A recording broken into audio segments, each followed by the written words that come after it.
ಬೆಂಗಳೂರಲ್ಲಿ ಇಬ್ಬರು ಮಕ್ಕಳಿಗೆ ಎಚ್ಎಂಪಿ ವೈರಸ್. ಸಾವಿನ ವೈರಸ್ ಅಲ್ಲ, ಆತಂಕ ಬೇಡ, ಸಾಮಾನ್ಯ ವೈರಸ್ ಅಷ್ಟೇ ಎಂದ ಆರೋಗ್ಯ ಸಚಿವರು.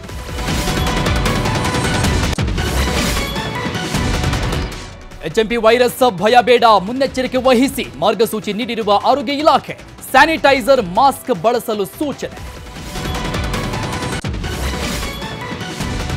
ಬುದ್ಧಿಮಾಂದ್ಯ ಮಗು ಕೌಟುಂಬಿಕ ಕಲಹ, ಬೇಸತ್ತ ಬೆಂಗಳೂರಿನ ಟೆಕ್ಕಿ ಅನೂಪ್ ದಂಪತಿ. ಇಬ್ಬರು ಮಕ್ಕಳನ್ನ ಕೊಂದು ಆತ್ಮಹತ್ಯೆಗೆ ಶರಣು. ಚಿಕ್ಕಮಗಳೂರಲ್ಲಿ ದರ್ಗಾ ಕಾಮಗಾರಿಗೆ ವಿರೋಧ, ಕೋಟೆ ಬಡಾವಣೆಯಲ್ಲಿ ಪ್ರತಿಭಟನೆ. 500ಕ್ಕೂ ಹೆಚ್ಚು ಪೊಲೀಸರಿಂದ ಭದ್ರತೆ, ವಾಕ್ಸಮರ. ವಿಕ್ರಮ್ ಗೌಡ ಎನ್ಕೌಂಟರ್ಗೆ ಬೆಚ್ಚಿಬಿದ್ದ ನಕ್ಸಲರು. ಶೀಘ್ರವೇ 6 ನಕ್ಸಲರು ಶರಣಾಗತಿಗೆ ಒಪ್ಪಿಗೆ. ಚಿಕ್ಕಮಗಳೂರಲ್ಲಿ ನಕ್ಸಲರ ಶರಣಾಗತಿಗೆ ವೇದಿಕೆ.